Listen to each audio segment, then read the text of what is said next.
retaliation like. Watch your eardrums pop, pop, pop. Watch your eardrums pop, pop.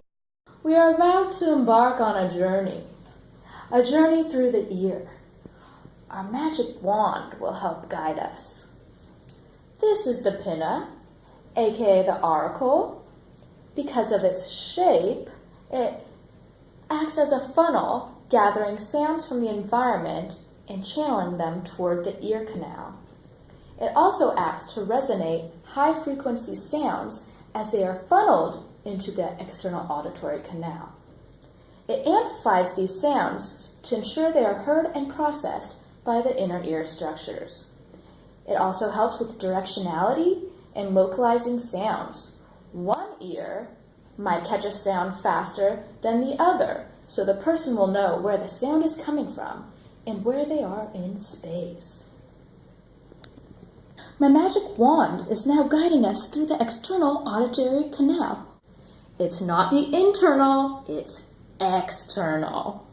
Here is where the air warms up so that when it reaches the eardrum or tympanic membrane, it can function properly and to its full extent. The external auditory canal is a tube formed on the side of the head, beginning at the concha and extending inward at a slight upward angle.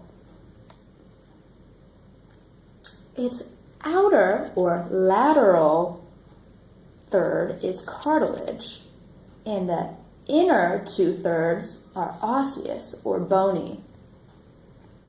The lateral cartilage portion is where the production of cerumen or earwax occurs. Cerumen is associated with a negative connotation, but it's good.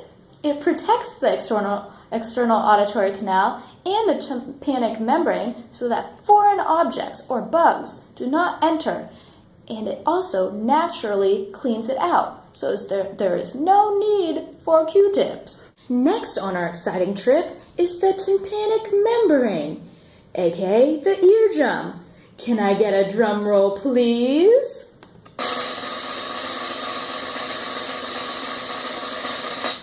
Oh, okay. I will be taking it out of the ear model for clarity. It is a concave, disc-like structure, and it marks the border between the outer and the middle ear. It aids in improving sound transmission to the inner ear. The tympanic membrane vibrates when struck by sound waves. It also assists in the impedance matching system. Now let us present to you the ossicles! We have now entered the middle ear. The middle ear changes acoustic energy to mechanical energy. This is the malleus. It is the largest bone of the ossicles. It aids in the impedance matching system and articulates with the incus. When the malleus articulates with the tympanic membrane, it forms the umbo. The umbo and tympanic membrane act as a lever to help the middle ear's impedance matching system. We have the stapes articulates with the incus. I'm going to be taking it out so you guys can get a better view. The stapes foot plate occupies space on the oval window by the annular ligaments.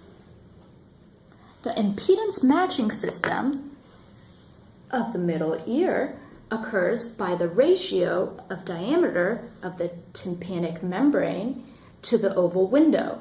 The size difference causes a significant increase of pressure. It's about 17:1. This causes a 30 dB increase.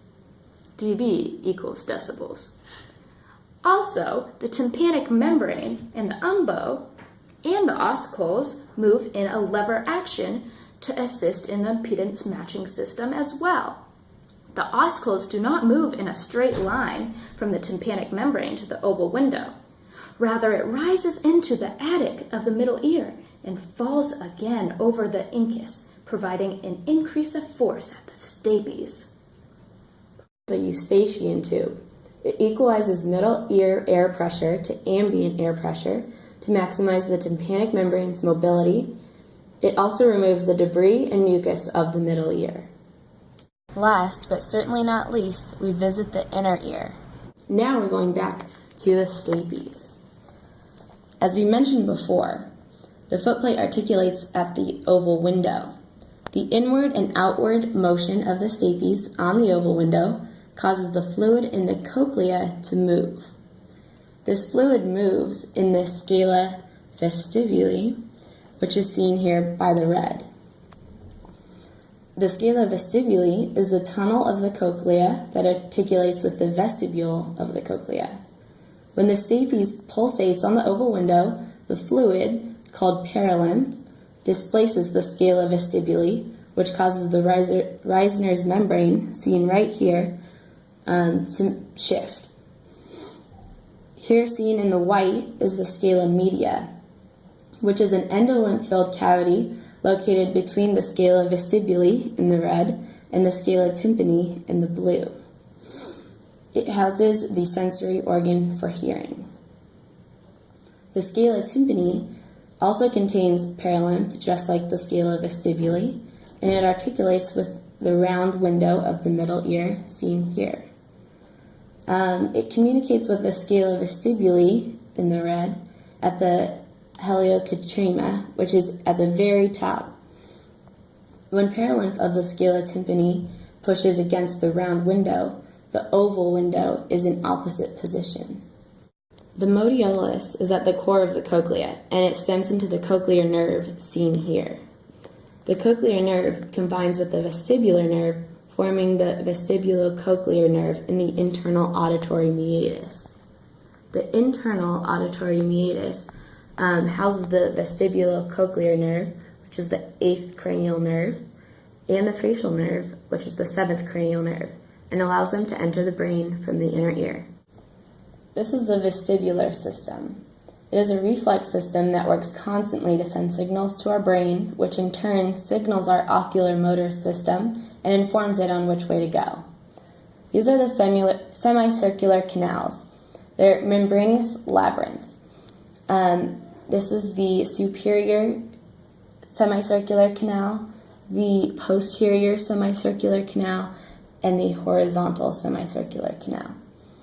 They are used to detect angular acceleration of the head. The utricle, seen here, and the saccule, seen here, are used to detect linear acceleration. The utricle detects horizontal acceleration, like walking, and the saccule detects vertical acceleration, like jumping. The semicircular canals, seen here and here, as well as the utricle and the saccule, are filled with endolymph and surrounded by perilymph. Our vestibular system tells our eyes where we need to be looking, and as well as telling us where we are in space. This has been a great journey, and I hope you've enjoyed the ride.